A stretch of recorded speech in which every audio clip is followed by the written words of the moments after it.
Sawadee cop. All right, I'll turn off the fan. I'll get hot and sweaty just for you. The 12th of April. Never mind. Gilda Radner from Saturday Night Live. Back in the day when Saturday Night Live used to actually be funny. And there was a time. I know it's hard to believe now. If you've caught it in the last, 20 years, it hasn't been funny. But back in the day, it was funny. Dan Aykroyd, John Belushi, Eddie Murphy, they had some talent there. And the writing was great. The skits were funny. Sometimes they went on a little bit too long. They really sucked the life out of it. They needed to make 3 to 5 minute skits or sketches or whatever you wanted to call it out of an idea. And sometimes they wrung them out. But for the most part, it was a very watchable show. People used to stay up late to watch that show, Saturday Night Live. And now, I don't know, for whatever reason, it's still on. They keep it on, even though the ratings must suck. But it's not funny anymore. It's not like it used to be. So never mind. As soon as I read that, I thought of Gilder.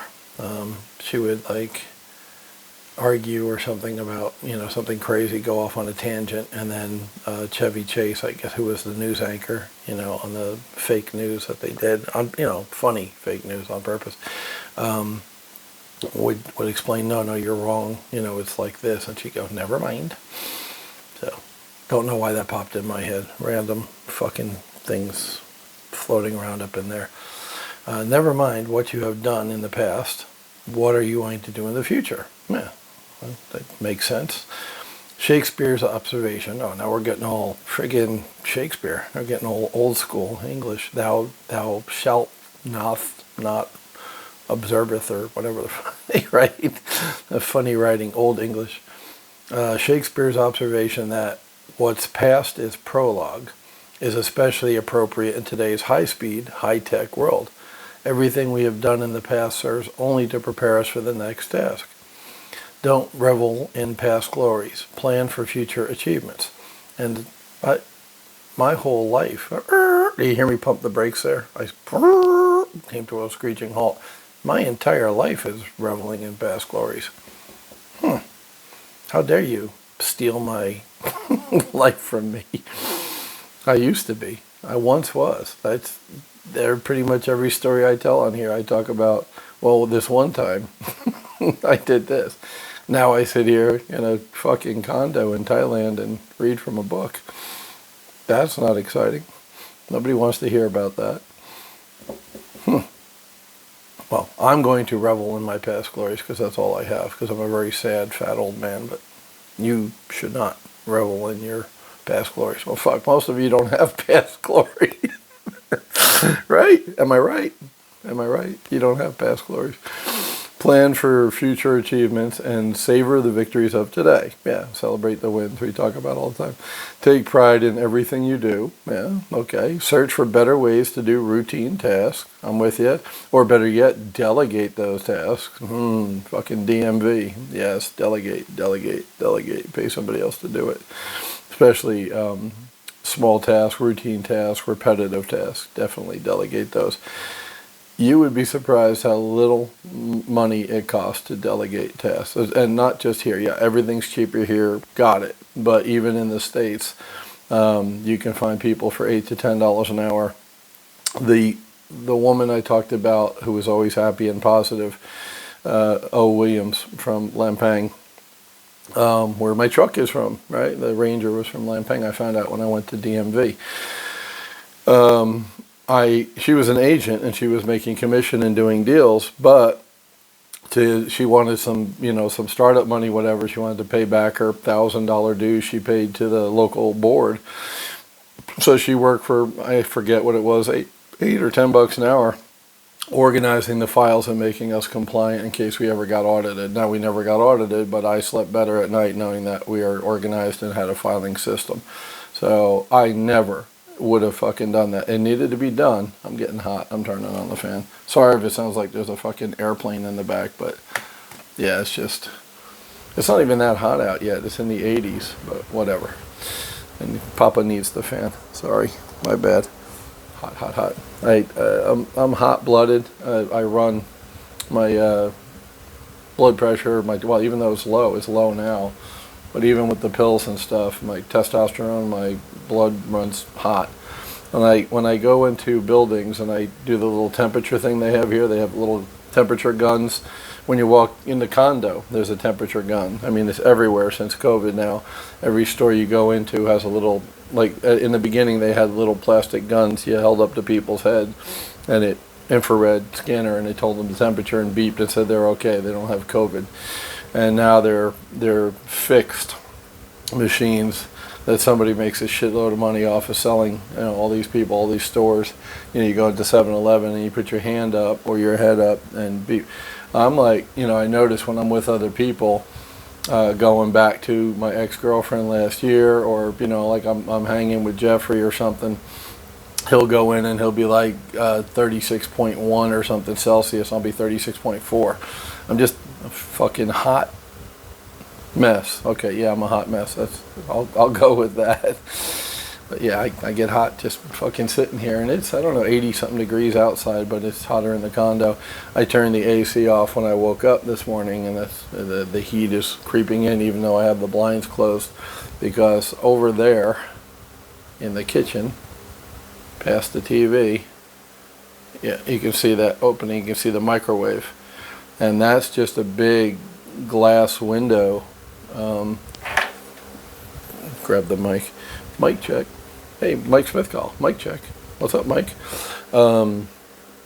Just a big sliding, you could open it up to let fresh air in, but then some bugs come in. Once again, not anywhere near as bad as the bugs in TTK up in Mahung Song, but bugs do come in if you open the window, even though I'm up on the 6th floor. It's minimal, I kill 2, 3, 4 bugs, but if I don't feel like chasing them around with a little racket, then, I don't open that window.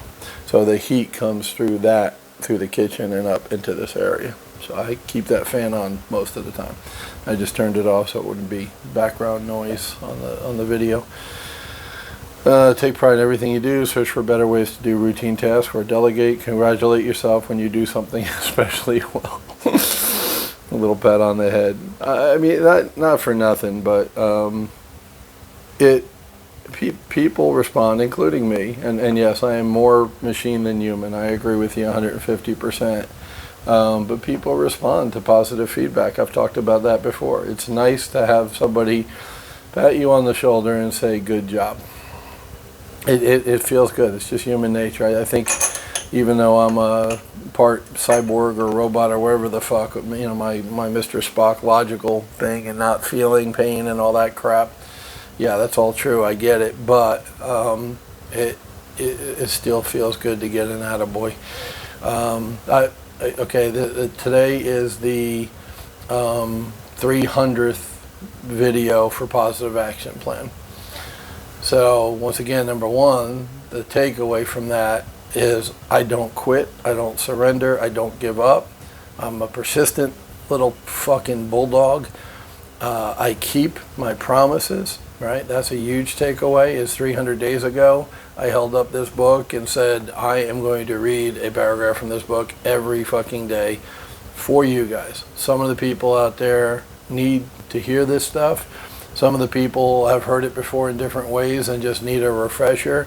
Some people just need to fill their gas tank with positive thoughts and positive energy, like we talked about, before, as opposed to negative. Crowd out the negative thoughts by putting in positive, right? And I said, like a gas tank, you're filling your gas tank. You're going to fill your mind up every day, good or bad. So might as well do good and sit there and watch a video for 10 minutes. Oh, my bad. Motherfucker talks a lot. But anyway, today is the 300th Positive Action Plan. So that's a milestone. That it wasn't a goal of mine. I made a promise and I keep my promises. I hope it's doing some good. But it's the 300th. So I've got 57 subscribers now. And when this channel started, it was people that I knew back in Florida, in Jacksonville, friends of mine. Including my ex-girlfriend. So, yes, I'm incredibly suave and debonair and super handsome and got the body of a Greek god. That's a given. But truth be told, when it came to women, I was married to Lauren, who I mentioned briefly, and like I said, I need to get on my game and tell some Lauren stories because she was fantastic. She was an amazing lady, a lot of fun, a lot of fun. We had a lot of fun together. 10 years. I was married 10 years to the same woman. And the next one, the reason I brought this up was one of the first subscribers I had, first 2 or 3 people who subscribed to my channel, was my ex-girlfriend, who I dated for 5 years. So I had Lauren for 10 years and Alex, who was originally from Moscow but was living in the States for 8 years when I met her. Spoke perfect English, but what was great about her, and I did mention this before a couple of times, she would use very interesting words. So, ceiling fans are pretty big here. I've got the desk fan, tabletop fan. There's out on the balcony, a floor fan, which is almost every Thai room I've ever seen has got the floor fan. That's like standard issue. And most rooms, especially if they don't have AC, but some that do, have the mounted one. Like if you go back and watch the video last summer, I know what you did last summer. Yeah, I put a fan in the bathroom upstairs at TTK in the apartment because, like the kitchen here, where it's the hot air coming in, that wasn't AC. The AC was in the bedroom. Then you had the middle room where I did all my videos, right? And I ate and I worked on my laptop. That middle room, the living room, whatever, was kitchen, living room, everything in one small little ugly puke green room that my ex picked out. I hated that fucking color. I mean, it was worse than this. This is like a lime green, and it was gross. It was like a neon fucking green. I told her, hey, she didn't want to paint because she didn't want to spend the money. So that, a little more insight into typical Thais. You'll see a lot of buildings not maintained here because Thai people don't want to spend the money on paint. They think it's a waste. They think it's ridiculous. The building's fine. Oh, there's stress cracks in there. There's this, there's that. That's fine. That's normal. That's the Thai mentality. They don't believe in maintenance. So I had to argue with her to paint that room, and part of my solution, finding a win-win, negotiating, was you pick the color. Here's a color wheel. Here's a chart. You pick the color. She picked that hideous fucking green that I had to live with for a year, but whatever.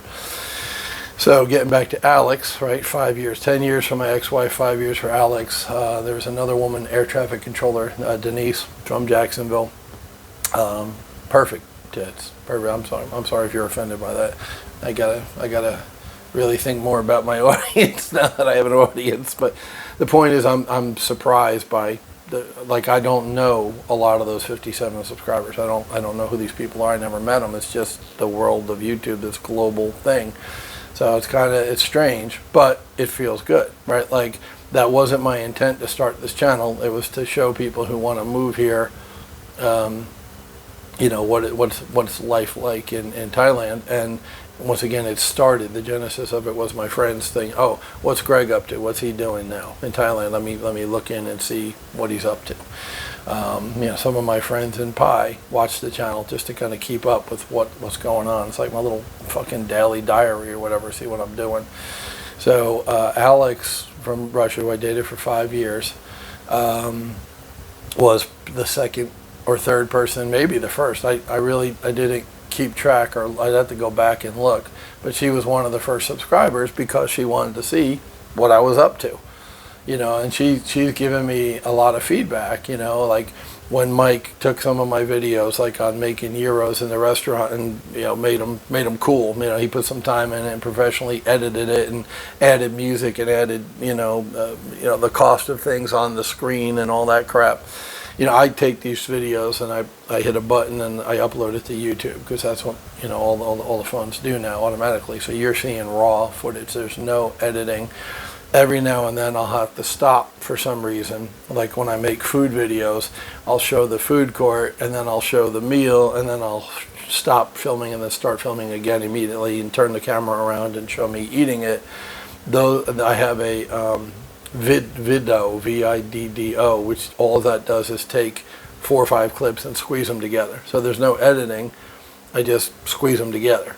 And you can add music to it, which I did to the soy cowboy thing. But I don't know how, if you can, adjust the music to make it lower. So the music was too loud on the Soy Cowboy thing. I had to turn that Kid Rock Cowboy down, but I didn't know how to do that. I'm a fucking novice at all this shit. But today on the 300th whatever episode of Positive Action Plan, I want to shout out to my girl Alex for being one of the first, 3 or 4 or 5 subscribers. I really don't know when she jumped on the bandwagon, but she's been there since day one. This thing keeps growing. Every day I look and it's like, okay, you got 45 subscribers. Oh, you got 46, you got 47. All right, so I don't have 1 million subscribers like the girls who try on swimsuits, but it's growing. The channel's growing, and that feels good. I like the positive feedback. But shout out to Alex, who was one of the original subscribers, super fan. And that brings me back to 10 minutes ago when I was talking about there's a fan in every room in Thailand because they're cheap and they don't want to pay for AC. So Alex, while she was a U.S. citizen, had a U.S. passport and Russian or Soviet Union or whatever the fuck it was called back then, passport. She's from Moscow. So she had both, dual citizenship. But she spoke perfect English, with an accent. But she has certain word choices. The reason English is such a hard language for other people to learn is there's many, many words for the way to say one thing. There's a ton of ways to say it. You can think of 4 or 5 words for, distance, far, yonder, out there, distance, long, many miles, whatever. I mean, there's a bunch of ways to express an idea in English. There's more than one word for most things. That makes it challenging for foreigners to learn the language. We have been learning it. We learned one way to say, a certain thing. The paper you put in your computer, right? Paper, copier paper, printer paper, 8.5 by 11. It all, you understand all those. But to a foreigner, they learn one word, paper. But okay, is it paper towel? Is it copier paper? Is it toilet paper? Is it the newspaper? Right? It's like you start to understand. So for a native speaker, it's not confusing at all. The difference between all those things. You're like, oh, those are separate. Well, because you've been learning that shit since you were 2 years old. It takes time to learn all the different variations and expressions. So the fan, where I'm going with Alex, the super fan. Alex is a super fan, right? She's been in there since the beginning. She would call it a propeller. When it's a ceiling fan, she'd say, oh, the propeller is on, or something like that, because it's like a propeller in a plane. So I would laugh at that because, we call it a fan or a ceiling fan. I knew instantly what she meant. When she said propeller, duh, she's talking about the ceiling fan. It looks like a propeller on an old-fashioned prop plane. So, the communication was there. I communicated much better with Alex, 1,000% better than I did with my ex here in Thailand. Because Alex spoke English, he just used some different words. And talking about translating and being bilingual, we went to Russia for a trip, and she was teaching me, a little bit of Russian while we were there, and she would teach me words and say, okay, can you say, Zdravstvuyte, which I still can't say, which is a polite form of hello in Russian, instead of, there's impolite and casual ways you say hello to your friends, and then there's ways you say hello to strangers meeting for the first time, formal, proper, kind of like saying cop and ka for women here. It's formal, it's polite, right? So that word, ZD being the first 2 letters, is just really, it does not roll off the tongue for us. But once again, they've been doing it since they were 2 years old, so it's easy for a Russian to say. And she goes to teach me flowers. We were walking by a store that sold flowers, and this sweet tea, I still remember it because it sounds like sweet tea, which I used to drink, right? So she turns to me and goes, can you say sweet tea? which is, or no, she said, can you say flowers? I'm sorry, I totally fucked up the joke, but yeah, the story. She said to me in English, can you say flowers? She meant to say, can you say sweet tea? Sweet tea, which is flowers in Russian. And her switch got crossed, and she was asking me, can I say the English word? It's hard, man. The older you get. I mean, I don't want to give myself a fail on learning Thai because I haven't quit. Right? I won't quit. You can't make me quit. Fuck you. I will not quit. But so far, I get an F in learning Thai. Yeah, I can say 1, 2, 10. I can say pineapple and mango and shit like that. I can say yes, no, thank you. But that's a fucking kindergartner level. So I've been living here a year, and I'm the equivalent of a fucking kid, like a 4-year-old kid. A 4-year-old kid knows more Thai than I do. Honest to God, they do. And I'm going to try a class next. I'm going to try instructor and get in with a class and try learning that way. Like go to school. I got to learn the language. I've been here a year. I'm going to spend the next however long left I got on this planet here. I really need to learn the fucking language. So anyway, I rattled on enough. Episode 300 of the Positive Action Plan. Nobody will watch it because it's 20 minutes long. But anyway, shout out to Alex, superfan. She's been there since the beginning, and I'm enjoying the channel growing. I hope you guys all enjoy the lessons that Napoleon's teaching, that I'm reading, my little interpretations, case studies, true life stories based on it, my experience, and that's it. I appreciate all of you. Thank you.